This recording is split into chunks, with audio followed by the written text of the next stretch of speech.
এদিকে আমাদের জিনকে দেখানো হয় যে কিনা গাড়ি থেকে নেমে দাঁড়িয়ে থাকে। তখনই তার কাছে তার বাবার কল আসে। তার বাবা তাকে জিজ্ঞাসা করে, কিরে মা, সত্যটা এবার জানলি তো? এখন কি হলো তোর? সত্যটা জানার পর অনেক কষ্ট হচ্ছে, তাই না? তখন সে বলে, হ্যাঁ বাবা, কষ্ট হচ্ছে, কিন্তু আমার জন্য না, তোমার জন্য। কারণ ধোঁকাটা আমি খাইনি, তুমি খেয়েছো। তখন তার বাবা বুঝতে পারে না সে কি বলেছে। তখন সে তাকে জানায় যে, বাবা, আসল ঘটনা হচ্ছে ২ বছর আগে তুমি একটি পার্টিতে গিয়েছিলে। আর ওই পার্টি আমি মায়ের সাথে অ্যাটেন্ড করেছিলাম। পার্টিতে তোমার ওই যে আরেকজন মেয়ে আছে না, নানিয়ান, সেও এসেছিল। সে সবার কাছে নিজেকে তোমার পরিচয় দেয়, বলে তুমি নাকি তার বাবা। আর যেহেতু আমি তোমার মেয়ে, সবাই তো মোটামুটি এটা জানতো। লিন জানতো আমি তোমার মেয়ে। আর সে আমি মনে করে তোমার ওই নানিয়ান নামের মেয়েটির সাথে দেখা করতে গিয়েছিল। নানিয়ান লিনের একজন বন্ধুর সাথে কথা বলে। তারপর তাকে জানায় যে তার সাথে সে দেখা করতে চায়। তখন লিন বলেছিল যে যেহেতু তোমার মেয়ে আর সে তো তোমার মেয়ে হিসেবে আমাকে চেনে, তাই সে ভাবছিল হয়তো সে আমার সাথে দেখা করতে আসছে। তখনই ওই দিন তার অ্যাক্সিডেন্ট হয়ে যায়। অ্যাক্সিডেন্টের পর তোমার এই স্বার্থপর মেয়েটি তাকে দেখতে পর্যন্ত আসেনি, তার কোনো খোঁজ নেয়নি। আর সে হয়তো আজ পর্যন্ত মনে মনে ভাবতো আমি হয়তো তার কোনো খোঁজ নেইনি। এটা জানার পর তার অ্যাক্সিডেন্ট হয়েছে। তখন সিন চলে যায় ফ্ল্যাশব্যাকে ২ বছর আগে। নানিয়ান জিনের বাবার কাছে আসে আর তাকে এসে বলে যে, আঙ্কেল, একটি ঘটনা ঘটেছে। লিন নামের একটি ছেলে আমাকে পছন্দ করে। সে আমার একজন বন্ধুর মাধ্যমে আমার সাথে দেখা করতে চাইছিল। আমি তার সাথে দেখা করার জন্য রাজি হই। সে আমার সাথে দেখা করতে আসার সময় অ্যাক্সিডেন্ট হয়, গুরুতর আহত হয়। আর আমি তাকে দেখতে যাইনি ভয়ের কারণে। তখন সে বলে, লিন কোন লিন? তখন সে বুঝতে পারে লিনের তো বাবার কোনো সম্পত্তি নেই, আর তার দাদার সম্পত্তিতে তাকে ভাগ দেওয়া হয়নি। যেহেতু এইসব তার নানার সম্পত্তি, তাই কোনো প্রবলেম নাও হতে পারে। আর এই বিষয় নিয়ে সে তেমন একটি খোঁজও করবে না। আর নানিয়ান যে তার সাথে দেখা করতে যাওয়ার কথা ছিল, এটাও যেহেতু কেউ জানে না, এটা নিয়ে কোনো প্রবলেম হবে না। নানিয়ান বলে, আমি ভয়ের কারণে তার সাথে দেখা করতে যেতে চাচ্ছি না। কিছুক্ষণ পর সে কল করে তার মামার কাছে। লিনের মামার কাছ থেকে সে জানতে পারে লিনের হাত একটি অবশ হয়ে পড়েছে, যার কারণে সে কোনো কাজ করতে পারবে না বা মেডিকেলে সে আর কাজ করবে না। আর তার যেহেতু কোনো কিছু হয়নি, সে কোনো সম্পত্তির মালিক নাই, তাই কোনো প্রবলেম হবে না। আর তাকে দেখা করতেও নিষেধ করে। সে অনেক বেশি রেগে যায়, কারণ সে এইসব একদমই পছন্দ করতো না। বলে গাড়ি ঘোড়াও নানিয়ানের বাসার দিকে। এদিকে নানিয়ান তার মায়ের সাথে প্রত্যেকটি বিষয় শেয়ার করে। নানিয়ানের মা যখন বুঝতে পারে যে জিনের বাবা আসছে, তখন সে তাকে বলে, এক কাজ করো নানিয়ান, তুমি উপরে চলে যাও। আর সে বুদ্ধর মূর্তির সামনে পূজা করতে শুরু করে। জিনের বাবা চলে আসে আর তাকে বলে, তোমার মেয়ে নানিয়ান কোথায়? তখন মা নানিয়ানকে ডাক দেয়, বলে, মা চলে আয় তাড়াতাড়ি, তোর আঙ্কেল তোকে ডাকছে। তখন সে ধীরে ধীরে বাহিরে বের হয়ে আসে। আর সে তাকে জিজ্ঞাসা করে, আমাকে কেন এত মিথ্যে কথা বললে? আজকের পর থেকে যদি আমি তোমার মুখ থেকে কোনো মিথ্যা কথা শুনি, তাহলে তোমার অবস্থা খারাপ করে দিব। তখন সে বলে সে নাকি মিথ্যে কথা বলেনি, তার সাথে ধোঁকা হয়েছে। এটা শোনার পর সে তাকে মারতে চায়, কিন্তু মারার মতো সাহস পায় না, কারণ এটা তো তার মেয়ে ছিল না। তখন তার মাকে বলে, আজকের পর থেকে তোমার মেয়েকে আমি কোনো ধরনের সাহায্য করব না, আর তাকে যাতে আমি আমার সামনে না দেখি। তখন তার মা তাকে এখান থেকে পাঠিয়ে দেওয়ার চেষ্টা করে, বলে, আচ্ছা তাকে আমি দেখে নিব, তুমি প্লিজ শান্ত হও। নানিয়ানকে সে এখান থেকে উপরে যাওয়ার কথা বলে, বলে তুমি এখান থেকে চলে যাও, আমি তাকে দেখছি। তারপর সে আর কি, এখানে সে তো খুব ভালো নাটকবাজ ছিল, এটা আমরা বুঝতে পারি। সে তাকে বলে, তোমার কিছু হলে আমি কি করব? আমি তো অসহায় হয়ে যাব। নিজেকে কন্ট্রোল করার চেষ্টা করো, তুমি আমার প্রথম ভালোবাসা। মানে যা ধরনের পাম দেওয়ার প্রয়োজন ছিল প্রত্যেকটি সে দিয়ে দেয়। আর কান্না করতে শুরু করে, হাউমাউ করে। তার এই আচরণ দেখে সে তো গলে যায়। জিনের বাবা গলে যায় আর তার সাথে ভালো আচরণ করতে শুরু করে। বলে, আচ্ছা তোমার মেয়েকে সাবধান করে দাও আজকের পর থেকে, যাতে সে এমন কোনো কিছু না করে। আর নিজেকে কখনোই যাতে আমার মেয়ে হিসেবে পরিচয় না দেয়। আমার শুধু একটাই মেয়ে, তুমি খুব ভালো করে জানো। তখন সে বলে, হ্যাঁ আমি জানি, আচ্ছা তুমি যাও, আমি ম্যানেজ করে নিচ্ছি সবকিছু। এখানে আমরা তার আরেকটি রূপ দেখতে পাই। সে বলে, তুই কি জানিস না লিন অনেক টাকার মালিক বা সে কোটিপতি? যদি এই বিষয়টা জানিস তাহলে তুই এমনটা কেন করলি? তার সাথে তোর দেখা করা উচিত ছিল ওই সময় যখন তার অ্যাক্সিডেন্ট হয়েছিল। যখন যদি তুই তার পাশে থাকতি তাহলে আজ তোকেই সে তার বউ বানাতো আর তুই অনেক টাকার মালিক হতি। তোর কি মনে হয় আমি এই লোকটির কাছে এই জন্য এসেছি কারণ সে আমার প্রথম ভালোবাসা? এটা তোর ভুল ধারণা। তোর বাবা অনেক ভালো লোক ছিল, তারও অনেক টাকা পয়সা ছিল, কিন্তু তোর বাবা যদি মারা না যেত তাহলে আমি কখনোই এই লোকটির কাছে আসতাম না। আমার এখন টাকার প্রয়োজন, সাপোর্টের প্রয়োজন তোকে বড় করার জন্য। তাই আমি এই লোকটির কাছে আসতে বাধ্য হয়েছি। আর তার কাছে আসার পর তার তো সংসার ধ্বংসই হয়ে গেল। তার ওয়াইফের অনেক টাকা থাকার কারণে সে তার মেয়েকে নিয়ে ভালো আছে। যদি না থাকতো তাহলে সেও দুর্গতিতে পড়তো আমার মতো। আচ্ছা, তুই যখন তার ফ্রেন্ডের কাছ থেকে খবর নিলি যে সে ডক্টর, আর অ্যাক্সিডেন্টের পর কেন খবর নিলি না? তখন সে বলে আমি মনে করেছিলাম অ্যাক্সিডেন্টের পর তার কেরিয়ার নষ্ট হয়ে যাবে। তার মা বলে অ্যাক্সিডেন্টের পর তার কেরিয়ার নষ্ট হয়নি, সে বিজনেসে মনোযোগ দিয়েছে, তার কেরিয়ার আরো উজ্জ্বল হয়েছে। কেন তুই বোঝার চেষ্টা করলি না? প্রত্যেকটি বিষয়ে এত মাতব্বরি ভালো না। আচ্ছা, এখনো সময় আছে, তুই লিনের পিছনে পড়তে পারিস। যদি এমনও হয় লিন তোকে পছন্দ করে ফেলে? তখন সে বলে, মা আমি ভেবেছিলাম আমি সুন্দর, সে আমাকে ফলো করবে, কিন্তু সে তো জিনকে ফলো করলো। এদিকে আমরা দেখতে পাই জিনের বাবা তার মায়ের অ্যাকাউন্টে অনেক পরিমাণে টাকা পাঠায়। আর যখন সে কল রিসিভ করে তখন তাকে বলে যে এগুলো আমার মেয়ের জন্য, তার জন্য রেখে দিও, এটা নিয়ে আর কোনো প্রশ্ন করো না। মা বলে, কেন হুট করে এতগুলো টাকা দেওয়ার প্রয়োজন কেন পড়লো? কিন্তু সে কোনো কিছুই উত্তর দেয় না। তারপর জিনের মা জিনকে কল করে আর জানায় যে তোমার বাবা তোমাকে কিছু টাকা পাঠিয়েছে। টাকা কিছু বললে ভুল হবে, অনেকগুলো টাকা। কেন পাঠালো আমি জানি না। এদিকে লিন তার পুরানো বাসায় যায়, যেটা তার দাদার ছিল।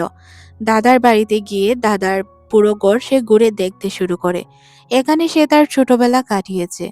অনেক স্মৃতি জড়ানো এই দাদার পুরাতন বাড়িটিতে। কিন্তু এখন এই বাড়িটিতে কেউ নেই। সে মাঝে মধ্যেই আসে স্মৃতিচারণ করার জন্য, দাদার প্রত্যেকটি জিনিসপত্র খুঁজে দেখার জন্য।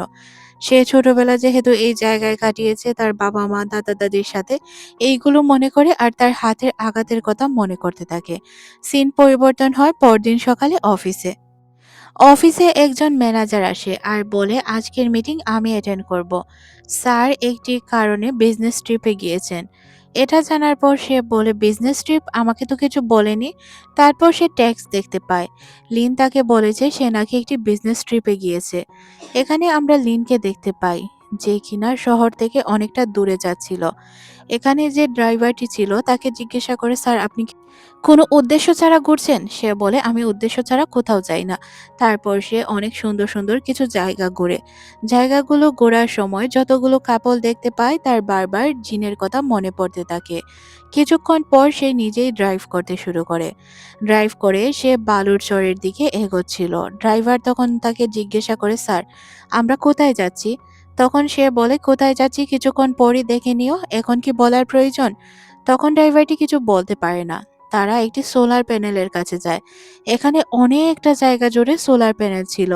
তখন এই ড্রাইভারটি বলে, স্যার আমি তো এই শহরের, কিন্তু আজ পর্যন্ত এতগুলো জায়গা জুড়ে যে সোলার প্যানেল রয়েছে তা আমি জানতাম না। লিন তখন বলে, আমি জানি যার কারণে এখানে এসেছি। তারপর সে অনেকগুলো পিকচার উঠায়। পিকচার উঠানোর পর রাস্তায় তার একটি লোকের সাথে দেখা হয়। লোকগুলো তার কাছে লিফট চায়, সেও লিফট দিয়ে দেয়। লোকগুলো বলে, আপনি আমাদের অনেক সাহায্য করেছেন, তাই এক কাজ করা যাক, আপনাকে আমরা ডিনার করাবো, আপনি আমাদের সাথে ডিনার করতেই হবে। এখানে ভালো একটি রেস্টুরেন্ট আছে। তারপর তারা সবাই মিলে ডিনার করে। ডিনার শেষ করে সে কিছু পোস্ট কার্ড কিনে তারপর সে তার রুমে এসে বসে। লিখতে শুরু করে জিনের উদ্দেশ্যে। সে জিনের উদ্দেশ্যে লিখে, আজ থেকে কিছু বছর আগে আমি তোমাকে একটি পার্টিতে দেখেছিলাম। পার্টিটি ছিল অনেক বিজনেসম্যানের, তার মধ্যে আমি একা ডক্টর। আমার বন্ধু আমার কাছে এসে বসে আর মজা নিচ্ছিল। এতগুলো বিজনেসম্যানের মধ্যে তুমি একা একজন ডক্টর, বোর হচ্ছ না? বিজনেসে কি কখনো ইন্টারেস্ট নেবে? তখন সে বলেন না। একজন ওয়েটার এসে তার বন্ধুকে এখান থেকে ডেকে নিয়ে যায়। আর লিন একা একা বসে বসে ড্রিঙ্ক করছিল। তার তো এখানে কোনো কাজ ছিল না, যেহেতু এটা বিজনেস পার্টি ছিল।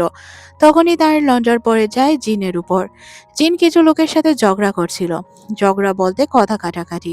সে তখনই তাকে দেখে ফেদা হয়ে যায় আর প্রত্যেকটি জিনিস সে এই চিঠিতে লিখে। পরদিন আমরা জিনকে দেখতে পাই যে কিনা মিটিং অ্যাটেন্ড করে আর অনেক সুন্দর করে সবাইকে সবকিছু বুঝিয়ে বলে। তার সহকর্মীরা তাকে বলে যে আমরা কখনো কল্পনাও করতে পারিনি যে জিন এতটা সুন্দর করে আমাদের সবকিছু বোঝাতে পারবে। আরে জিন, তুমি তো অনেক কষ্ট করছো, তোমাকে দেখে মনে হচ্ছে।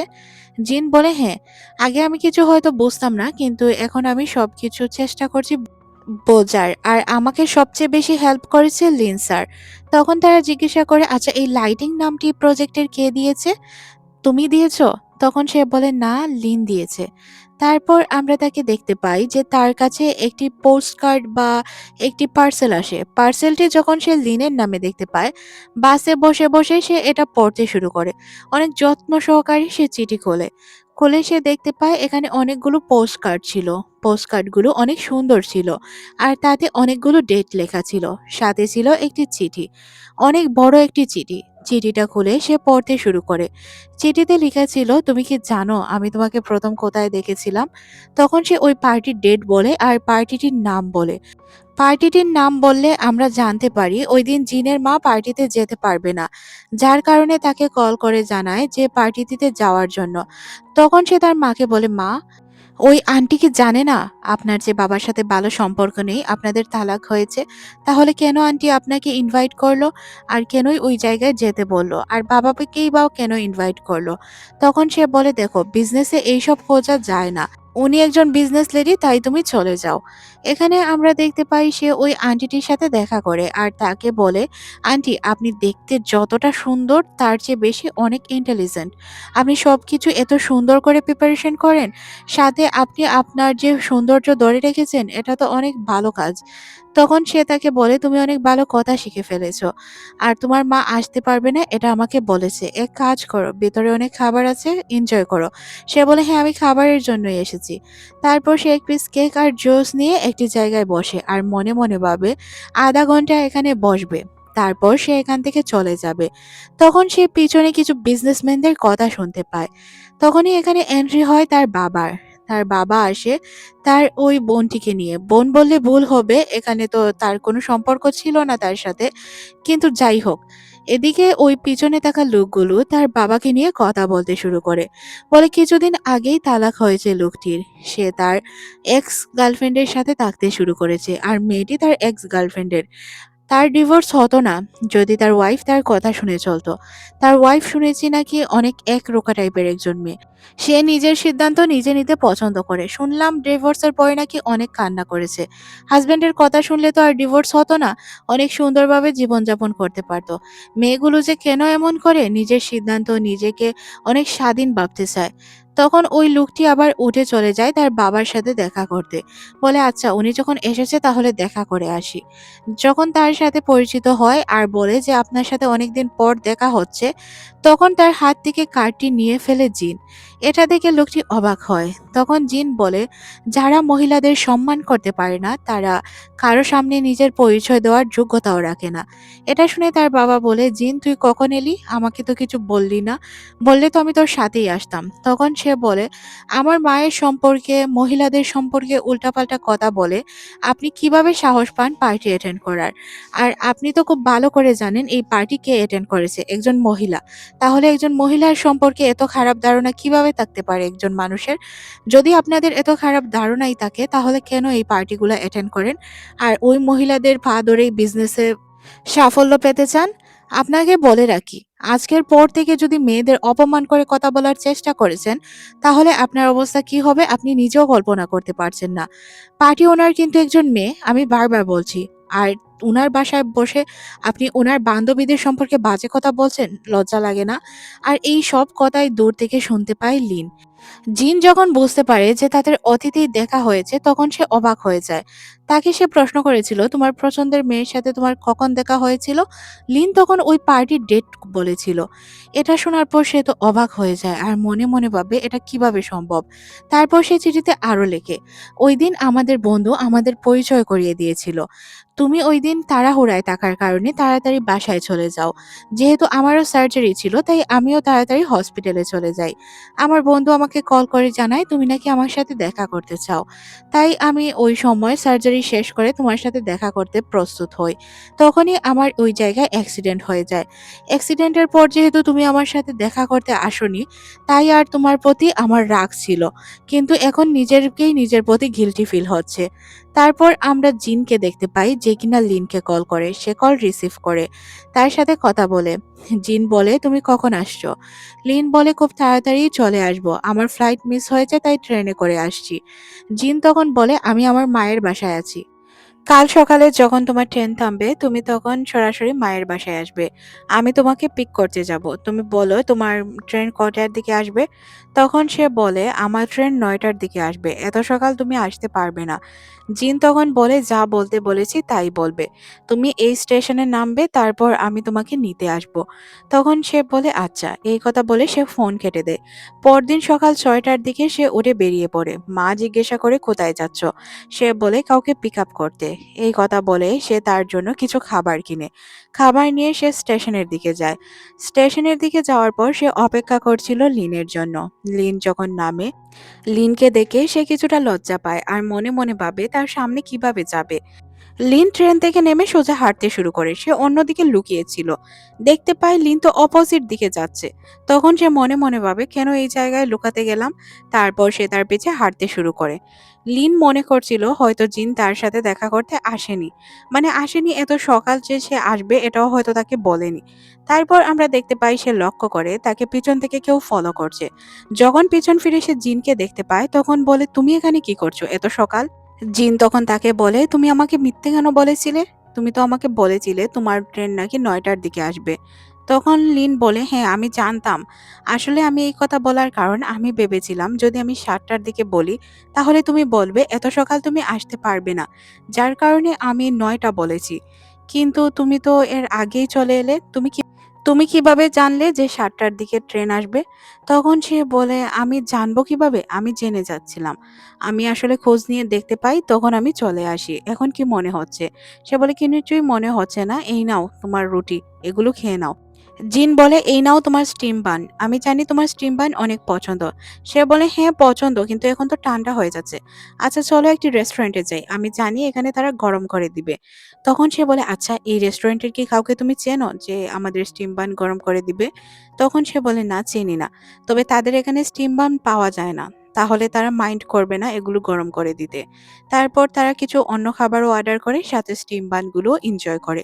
তার কাছে অনেক ভালো লাগে এই স্টিম বান। লিন এসে জিনকে বলে, "তুমি ড্রাইভারের সিটে বসেছো কেন?" তখন সে বলে, "আমি তোমাকে বিশ্বাস করি না। তুমি ড্রাইভ ভালো করতে পারলেও এখন আমি জানি তুমি ভালোভাবে ড্রাইভ করতে পারবে না। তুমি আমার পাশে বসো, আমি ড্রাইভ করে নিয়ে যাচ্ছি।" তারা প্ল্যান করে একটি জায়গায় যাবে। কিন্তু তারা অনেকটা সামনে চলে আসে ওই জায়গা থেকে। তখন লোকেশন দেখে সে বলে, "আমরা পিচের রাস্তায় যাওয়ার কথা ছিল, আগের রাস্তায় চলে এসেছি।" লিন বলে, "হ্যাঁ, আমি জানতাম। কিন্তু আমি বলিনি কেন জানো? কারণ তুমি বলেছ আমি ব্যাড ড্রাইভার, তাই তোমাকে কেন বলতে যাব?" তারপর তারা গাড়ি গড়িয়ে ওই জায়গায় চলে আসে। জায়গাটি অনেক সুন্দর ছিল। তখন লিন হাঁটতে শুরু করে। জিন তখন তাকে কিছু প্রশ্ন করে। "আচ্ছা বলো তো তুমি এত বছর আমার সাথে কেন দেখা করোনি বা আমাকে নিয়ে তোমার কি ধারণা ছিল?" তখন সে বলে, "আমি মনে করেছিলাম হয়তো আমার বন্ধু আমার ভুল নাম তোমাকে বলেছে, যার কারণে তুমি আমাকে চিনতে পারোনি। আর দ্বিতীয় ভেবেছিলাম হয়তো তুমি অনেক ছোট ছিলে, তাই অনেক ভয় পেয়েছো। এইসব থেকে দূরে সরে যাওয়াই ভালো মনে করেছো। কিন্তু আমি এটা কখনোও ভাবিনি যে আমি যেই মেয়েটির সাথে দেখা করতে যাচ্ছি, এটা তুমি নও অন্য কেউ। এটা আমার কল্পনাতেও আসেনি। আমি সবসময় ভাবতাম যে আমি তোমার সাথেই দেখা করতে যেতে চেয়েছিলাম। আর তুমিই ছিলে ওই মেয়েটি।" তারপর জিন বলে, "যখন সত্যটা জানতে পারলে তখন কেন দেখা করতে আসলে না?" তখন সে বলে, "সত্যটা জানার পর নিজেকেই নিজে গিল্টি ফিল করছিলাম। কিভাবে তোমার সামনে দাঁড়াবো এটা কল্পনাও করতে পারিনি। তাই দেখা করতে আসিনি।" তখন জিন বলে, "আচ্ছা অতীতে আমরা আলাদা হয়েছি তো কি হয়েছে? এখন আর কখনোই আলাদা হব না।" এই কথা শুনে লিন বলে, "দেখো তুমি আমার উপর দয়া করে আমার সাথে রিলেশনে জড়াও, এটা আমি কখনোই চাই না। আমি চাই তুমি যদি আসার হয় মন থেকে আসো, আর না হয় প্রয়োজন নেই। তখন সে তাকে বলে, তোমার কি মনে হয় আমি তোমার উপর দয়া দেখাচ্ছি? এটা তোমার ভুল ধারণা। এটা কখনোই সম্ভব নয়। আমি তোমাকে সত্যিই ভালোবাসি। এটা শোনার পর লিন অনেক বেশি খুশি হয়ে যায় আর তাকে জড়িয়ে ধরে। মানে সে এতদিন পর তার নিজের ভালোবাসাকে ফিরে পেল। এতদিন অপেক্ষা করলো, কত কিছুই না করলো, তাই না? তারপর আমরা দেখতে পাই তাদের এই সিন শেষ হয়ে যায় আর তারা গাড়ির দিকে যেতে শুরু করে। জিন এখনো মুচকি হাসছিল। সে যখন গাড়ির দরজা খুলে, লিন তখন তাকে আটকায় আর বলে, শোনো, গাড়ি এখন কিন্তু আমি চালাবো। তুমি কিন্তু গাড়ি চালাতে পারো না। অনেক ঝামেলা করে ফেলো। তখন সে বলে, আচ্ছা আমি গাড়িতে গিয়ে বসছি, কিন্তু এটার জন্য আমি তোমার উপর চার্জ করব। তখন সে বলে, আচ্ছা চার্জ করে নিও, কোনো প্রবলেম হবে না। সে তখন তাকে বলে, আচ্ছা এখন আমরা কোথায় যাচ্ছি? কোথায় ঘুরতে যেতে চাও? তখন সে বলে, আরেকটি ফুলের বাগান আছে, ওই জায়গায় কি যাবে? লিন বলে, না, আমি আর কোনো ফুলের বাগানেই যেতে চাই না। এই ফুলের বাগানে আমি যতটা শান্তি পেয়েছি, এটা আর কোনো জায়গায় পাবো না। তাই এটা রিপিট করতে চাই না।